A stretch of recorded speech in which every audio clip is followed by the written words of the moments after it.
jërë ngeen jëf mbokk yi ñi ngi am mbégte ak kontaante dellu siwaat ak yéen ci seen chaîne info15.com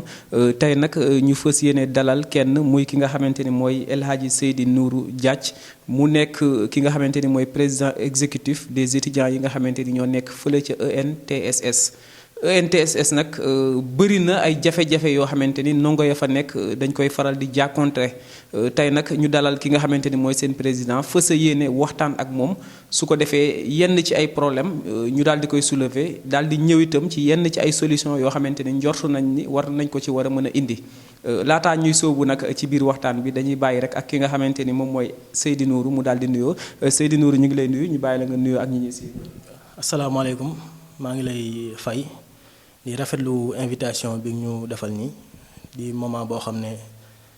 dinañ ci occasion la pour ñun ñu daal di exprimer lépp loo xam ne am nañ ko muy suñuy mbébét concernant suñu école ñu également ñuy nuyu bépp sénégalais bu ñuy seetaan ci info 15 donc maa ngi encore une fois rafetlu invitation bi jërëjëf. Voilà comme ni nga ko waxee xam nga année bi nga xamante ni moom lañ nekk muy année scolaire 2020 2021 fépp foo xamante ni dem nañ fa rek ñu ngi jànkontre ak ay jafe-jafe moo xam muy université yëpp ba ci école publique yi privé yi ba ñu gis li nga xamante ni moo di calendrier yi ñoom ñëpp seen calendrier dafa mujj am ay changement yéen ngeen nekk ENTSS ñu dégg itam ni que ni bëri na ay jafe-jafe yoo xamante ni yéen a ngi koy rencontré ñu bëggoon nga dellu sul ñu rek nga wax ñu lenn ci ay jafe-jafe yoo xamante ni yéen a ngi koy dund. ok jërëjëf maa ngi kontaan lool ci question bi donc pour revenir un peu dañuy dellu anière le 3 février bi passé suñu directeur dafa génne benn note bi mu daal di ci wax ne conformément à la lettre circulaire du ministre de la santé et de l'action sociale concernant limitation personnelle bi mu ne également compte tenu de la propagation de la montée de la Covid-19 mu ne léegi dañuy dañuy suspendre les cours en présentiel daal di dem vers des cours en ligne mu ne également ci loolu ci même note bi mu ne la présence physique des étudiants est suspendue jusqu'à nouvel ordre loolu mooy compte tenu tey problème pandémique bii ñu toll nii ni muy yokkee ni ñu ne léegi travail sociaux yi yéen da ngeen di génn dootu leen mën a def cours en présentiel da ngeen di génn dem vers des cours en ligne mu ne également léegi bëggatuñu benn étudiant muy ñëw taxawalu ci école bi loolu mooy limitation de la présence physique la présence physique des étudiants est suspendue. Donc mais kon loolu est-ce que war na war a mën a jur problème parce que mbas mi dafa dugg ci secteur yu bëri ñu daal di koy taxawal yéen sax au moins am ngeen chance ñu ni leen ngeen def ay cours en ligne donc est-ce que loolu ay problème war na fa war a mën a juddu. waaw xam nga affaire yi bu fekkoon lépp jaar na yoon maanaam boo jëlee booy waaj jël benn dogal bi dafa am lu mu laaj maanaam nga étudier ko rawatina tey cours en ligne yi ñu bëgg a defloo expérience am nañ ko ci parce que daaw defoon nañ ko yàggul daaw rek lañ ko defoon moment bi nga xam ne président newoon na dañuy tëj école yi boobu lañ ko essayé bi ñu ko defee nag ñu daal di ci rencontré ay jafe-jafe yu bëri yu dul jeex étudiants yi boobu ba léegi ñu ngi koy jooy noppeekuñ ko nga ñëwaat ci moment bii nga ne encore étudiants yi nañu dellu continuer les cours en ligne te dama yaakaar ne loolu bala ñu koy def au moins am na benn évaluation boo xam ne waroon nañ ko def ñoom seen niveau bu ñu ko defee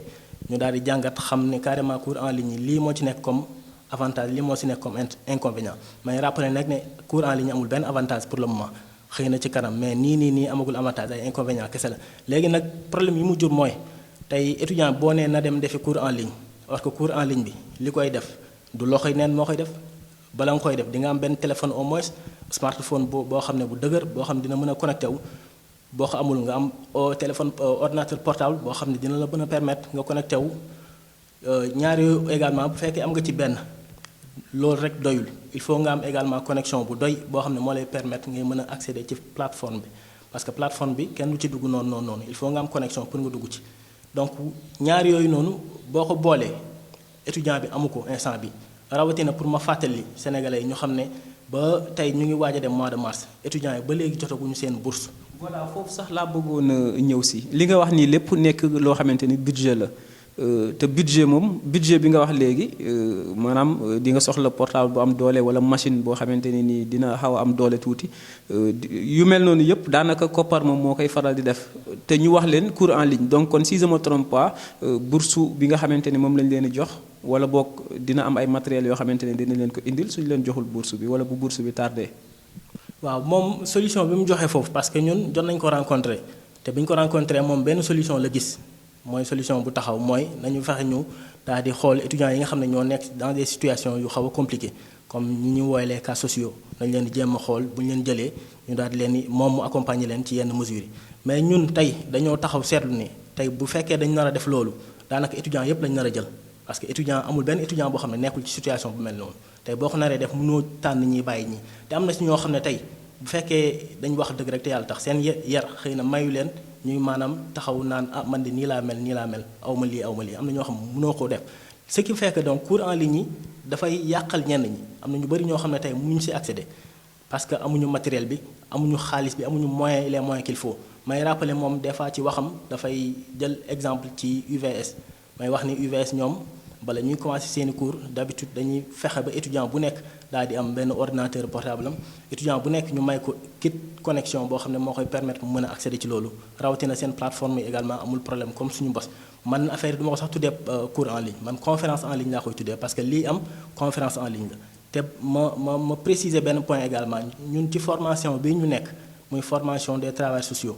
dafa am ay modules yoo xam ne dañu spécifique modules yi bokkuñoo enseignement général nga xam ne xëy na cours en ligne du leen yàkkal professeur mën a toog di dérouler cours am comme il faut ñun des fois dañuy soxla ay simulation ci yenn cours yi des fois dañuy soxla regrouper en travail de groupe am yoo xam ne dañ koy def muy ay travaux dirigés yoo xam ne dañ koy def loolu noonu yëpp mënoo ko def dans les cours en ligne ak plateforme bii nga xam ne du enregistrer cours yi maanaam boo xasee ba déconnecté wu boo ci duggaatee mënoo jotaat li ñu defoon loolu tamit pertement la ci étudiants yi beneen bi mooy encore une fois compte tenu de problème yooyu yëpp nga xam ne moom laa souligné da nga gis yeneen problème technique day daal di ñëw des fois di nga am machine am connexion am lépp mais sa biir kër bi ngay nekk bruit bi da lay déranger ba doo mën a suivre cours normalement beneen bi mooy des fois micro bi da ngay seetlu ne cours bi bu fekkee 2 heures temps la war a def 30 minutes wala 45 minutes yëpp ay est-ce que vous m'entendez ngeen di dégg professeur moo naan est-ce que vous m'entendez parce que problème écoute dafay am écoute sonore day am des fois aussi da ngay am question boo war a poser sa micro day am problème wala boo taalee micro bi ñeneen ñi du ñu dégg sax prof bi dootuñu dégg prof da ngay gis ñoom ñu gaawantu di bind message naan étudiant tel fayal sa micro étudiant tel fayal sa micro ce qui fait que donc affaire bi c'est pas adapté te ma yaakaar ne décision bu toll nii bu ñu demee ba koy jël ak étudiants yi ni ñu mel nga xam ne tey am na théorie yoo xam ne dañu koy jàngal bu fekkee da nga bëgg a jël décision boo xam ne day concerner nit da ngay jaar ci approche ñu naan approche participative nga daal di fexe ñoom ñëpp nga daal di leen di woo nga laaj leen des fois seen xalaat la lañ xalaat ci lii nga xam ne yéen lañ ko nar a defal bés boo defee loolu ñoom étudiants yi dañuy xalaat ñoom également c'est des responsables rawatina professeurs yi nga xam ne ñoo nekk foofu di ñu accompagner des fois ñooñu boo leen woowee nga woo comité bi dañ la jox ay solutions yoo xam ne boo ko defee amaana problème du am maanaam dinañ régler lépp loo xam ne problème la ci cours en ligne yooyu noonu donc mën naa yemagum foofu en attendant yeneen question. voilà kon li ñu ko waxee sànq rek fi ñu yemoon sànq laay wóyee rek ci biir ba tey ku ne xam na ni année scolaire day am bourse boo xamante ni day gunge ndongo yi ndax yéen amoo leen ci ay jafe-jafe. waaw gis nga ba tey fii ñu toll nii bientôt ñu ngi ñëw mois de mars te damay rappeler ne école bi mi ngi tijji vers le mois de novembre annuellement chaque année école bi mois de novembre lay tijji. mais ren donte ne am na tuuti retard nag ci ouverture bi parce que contexte bi moo ko waral mais ba tey fii may wax ak yow étudiants yi laalaguñu benn bourse te sax bourse bi sax buñ ko laaloon ñun dañoo doyal ci cours en ligne yooyu parce que cours en ligne yi conditions yi réunirul pour ñu def ko parce que tey cours en ligne yi encore une fois ma rappelé bu conditions yooyu yëpp réuniroon ba mu réunir da ngay gis ne cours en ligne yi c'est des conséquences yoo xam ne yi muy jural étudiants yi loolu étudiant yépp képp koo laaj dina la wax la même chose tey beneen point bi ma bëggoon souligner muy également toujours situation bi ñu ngi naan tey nañu respecter strict les mesures barrières mais université dem fa en termes d'effectifs ñoom ñoo ñu ëpp ay ndongo téeméeri junni yoon mais ñu ngi continuer seeni cours xam nañ ni situation bi cours en ligne mënu ko joxe beneen bi mooy ñun suñu école li muy ngand 6 classes dong ñoo fa nekk tey di nga nekk ci école bi di jàng 1 mois yow ak sa camarade yeneen camarades yi nekk ci yeneen classe yi ngeen ko toog 1 mois boo xam ne laata du ngeen gisee te yaa ngi jàngi ci ñoom ñu ngi jàngi ci wala des fois bu ngeen bëkkantee ci restaurant bi lay doon ngeen di daje des fois ci heure ndekki bi wala ci jàkka ji pour ñi nga xam ne ñoo fay faral di dem kon donc loolu moo lay wane ñun amuñu risque rawatina également ñun en tant que travailleurs sociaux au moment où tey université yi ak seen nombre pléthorique ñu ngi continuer di jàng lycée yi suñu rakk yeeg yooyu ñu ngi continuer di jàng collège yi ñoom également ñu ngi jàng école primaire yi xale yu ndaw yooyu noonu suñu rakk yooyu nga xam ne xamuñu dara daanaka ci affaire bi ñoom ñëpp ñu ngi continuer di jàng waa ñun ñi nga xam ne ñun ñooy ñu leen woowee les travailleurs sociaux ñun ñi nga xam ne ñun ñooy def intervention bu jamono tollee fii tey pandémie bi xam nañ ne travailleurs sociaux bokk nañ ci njëkk a jóg daal di koy taxaw daal di def riposte def ay communication élaborer ay plan de communication yu am solo pour un changement de comportement parce que lii may wax ni xam nga ni lu ma xam la ñun lii la ñuy jàng ñun les travailleurs sociaux tey problème bi bu amee daanaka ñaari mbir rek la ñuy xool bu fekkee vaccin génnagul te xam nañ ni boobu ba léegi vaccin daanaka amagul woon récemment lañ koy door a wax situation yi bu taxawee ñaari mbir la ñuy xool ci côté comportement parce que dañuy xool li nga xam ne moom la ñuy woowee comportement à risque ñu daal di koy transformer vers un comportement souhaité lii mooy enjeu léegi nag comportement à risque mooy ñàkk a respecter mesures barrières yi yooyu détails yooyu noonu comportement souhaité mooy le respect strict des mesures barrières ñun lii xam nañ ko donc suñu liggéey la. voilà ci côté boobu nag pour ñu wëyal ku wax tamit ENTSS xam ni yéen ndongo yi nga xamante ni yéen a nekk foofu du ñàkk léeg-léeg di ngeen soxla ay livres di dem ci bibliothèque bi jël ay livres léegi nag bu fekkente ni dogal bu ni mel wàcc na ndax yéen a ngi am accès ba tey ci bibliothèque bi. effectivement jërëjëf ci question boobu parce que gis nga keroog bi mu génnee note bi daanaka même chose dafa taxawaat. mooy maanaam bi mu nee étudiants yi léegi seen présence physique dañ ko tere étudiants yi amatuñu droit accéder à l'école au même moment la ñuy fexe ba bibliothèque bi également ñi nga xam ne ñoo fa doon ñëw di fa accéder pour mën a documenter wu ñu daal di leen fay tere ñu ne léegi mënatuñu faa toog léegi problème bi mu jur mooy c'est vrai que livres yi étudiants yi ba léegi ñu ngi si mën a accéder parce que mën nañ leen defal prêt ñu daal di koy jël daal di yóbbu mais dafa am li ñuy woowee une documentation bi nga xam ne moo constitué en mémoire mooy étudiants yi nga xam ne ñoo génn école ba. seeni mémoire yi ñu corrigé ba pare dafaa nekk te mémoire yooyu noonu daanaka moom mooy constitué en grande partie à la documentation de l'étudiant boo nee mémoire yi moom d'habitude daawul génn école te loolu ñun ñëpp ànd nañ ci pour des raisons diverses mémoire yi daawuñu génn école ñun ànd nañ ci nga ne mémoire yi nag comme duñu génn école léegi étudiant bi actuellement moom mënul toog sur place daal di documenté wu ce qui veut dire que donc te da nga étudiant mu accéder ci mémoire yooyu te mémoire yooyu dañu am solo ci recherche bi étudiant bi di def la preuve tey TD yi ñuy def en classe sax des fois dañuy jël mémoire yi en guise d'exemple ñu daal di koy teg ñu daal di si étudier léegi étudiant bi nga xam ne tey sujet bi muy thème bi muy recherche même thème yi yenn étudiants yi recherche nañ ko ba pare wala wax nañ ci mais dans la revue de la littérature wala ci documentation de manière générale étudiant bi day soxla accéder ci mémoire yooyu léegi boo nee étudiant mënul toog sur place ci bibliothèque bi nga ne étudiant bi également nga ne mémoire bi aussi mënul génn donc loolu ça pose problème boobu également directeur war na ci xoolaat bu baax décision yi ñuy jël te loolu sax man dama yaakaar ne solution am na ci li tax ma ne solution am na ci mooy Dieu a fait que par la force des choses tey étudiants yi daaw ñu mbëkkante au niveau de la bibliothèque au moment où ñenn ñi ñu ngi soxla bibliothèque bi ñeneen ñu ngi ci leneen comprendre ce qui fait que habituellement boo fay dem da ngay gis ni bibliothèque musul nekk source de buuxante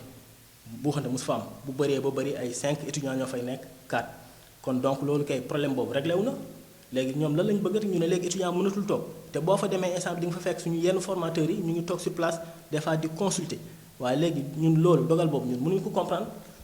effectivement dogal boobu ñu leen ko comprendre mais tamit ñu xam ni yéen ak waa ENTSS yéen a bokk benn ministère boo xamante ni moo leen tënk ba pare itam même communiqué bi valable ci yéen moo war a valable ci ñële te dafa mel ni ñële ñoom ñi ngi wéyal seen ay jàng yéen ngeen dakkal ko ndax itam yaakaaroo ni que ni ñi nga xamante ni ñoo nekk ci seen école bi jiite leen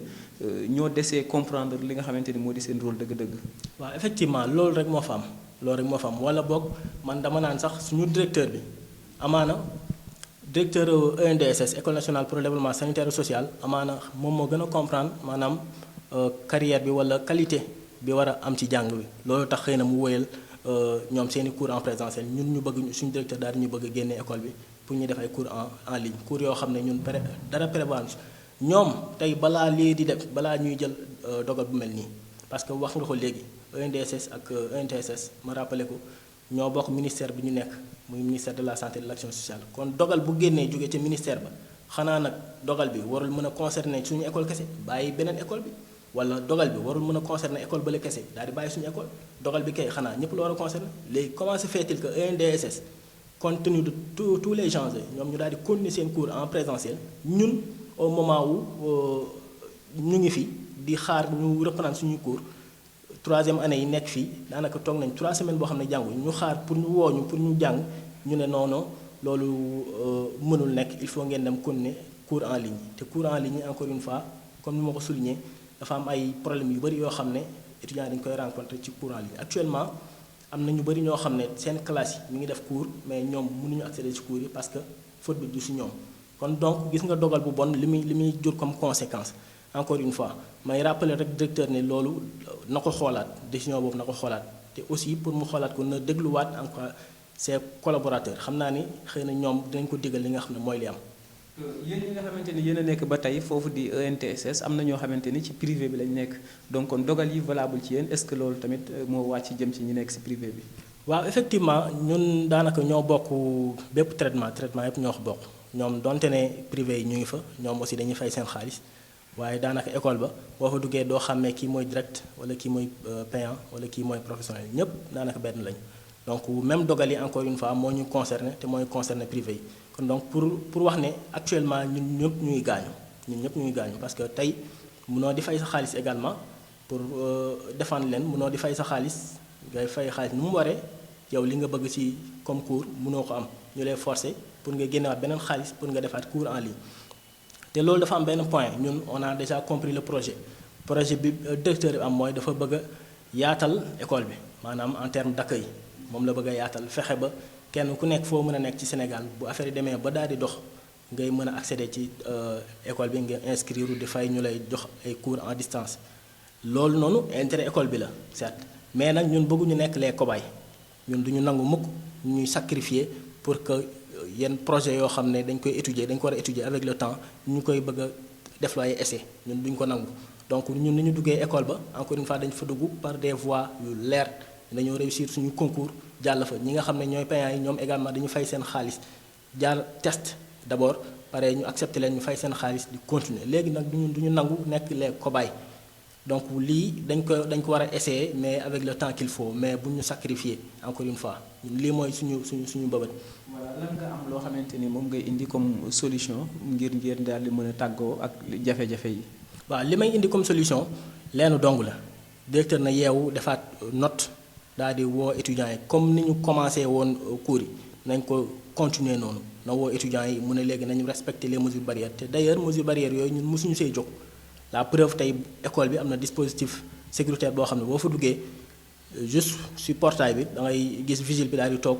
yor na gelam foofu yor na liy jël température yor na yooyu yëpp avant ngay yegg si moom sax di nga raxasu am na ndox bu nekk foofu di nga raxasu ndox ak saabu ba pare nga fomp nga ñëw ñu laal la gel ba pare nga jël si température nga doog a romb waaw loolu nag comme mi ngi fa te école bi comme ni ma ko waxee rëy na rëyaay boo xam ne ci 6 classes war nañ fa mën a dund sans buuxante di fi am wala yenn problème yi di fa am. donc nañu fexe ñu reprendre suñuy cours parce que li ñuy tardé dafa bëri li ñuy tardé bëri na trop te déjà ñun fexe nañ ba rencontré nañ ñoom ñi nga xam ne ñoo nekk au niveau de la direction ñu waxtaan ak ñoom ki ñu njëkk a rencontré mooy directeur des études et des stages moom la ñu rencontré délégation des étudiants classe bu nekk ñu la fexe ñu représenté la waxtaan ak moom wax ko suñuy mbëbët wax ko suñuy tolof-tolof ak suñuy jafe-jafe ñu yaakaaroon ne solution dina ci am daanaka solution amu ci ñu jógee foofu man également ma daal di chercher une rencontre mais directeur man la jël daal di may une rencontre le 16 février bii passé bi ma waxtaan ak moom daanaka lu mat 2 heures de temps yoo xam ne maa ngi koy étaler problème yi mais solution yi may proposé daanaka doyul kon donc ñun solution yi ñuy proposé pour revenir ak sa question solution yi ñuy proposé mooy nañu reprendre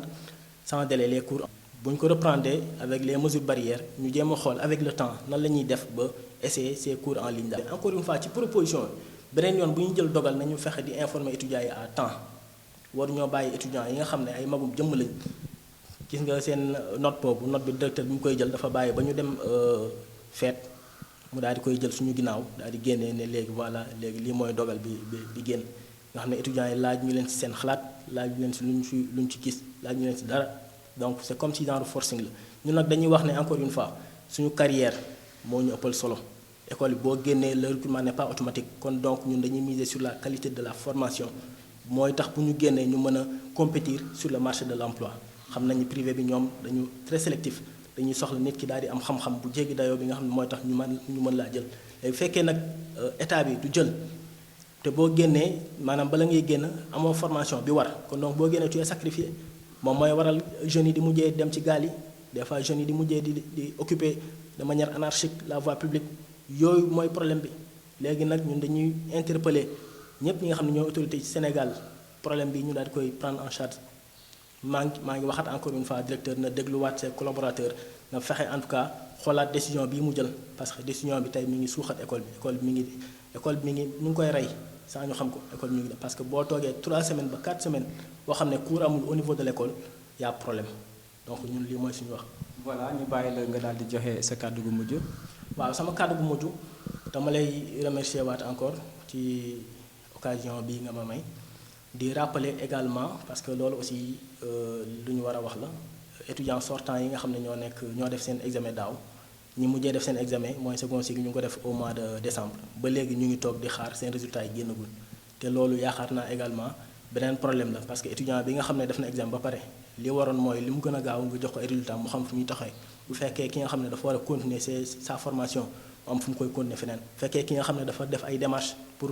ay tukkeeg yu mel noonu nga mën koo permettre mu daal di dem mais tey boo téye résultats yi ba tey jii nii may wax ñoom xamuñ fu ñuy taxaw donc loolu ça pose problème encore une fois léegi ñu ngi leen di ñaan également ñoom direction bi nañu xool lu ñu si mën ñu daal di koy def le plus rapidement possible pour que étudiants yi nga xam ne ñooy les sortants ñu mën a accéder seen résultats ñu xam fu ñuy féete xam nu ñuy def ba dem et encore une fois maa ngi béggee sénégalais yépp ñu seetaan fii ci Info 15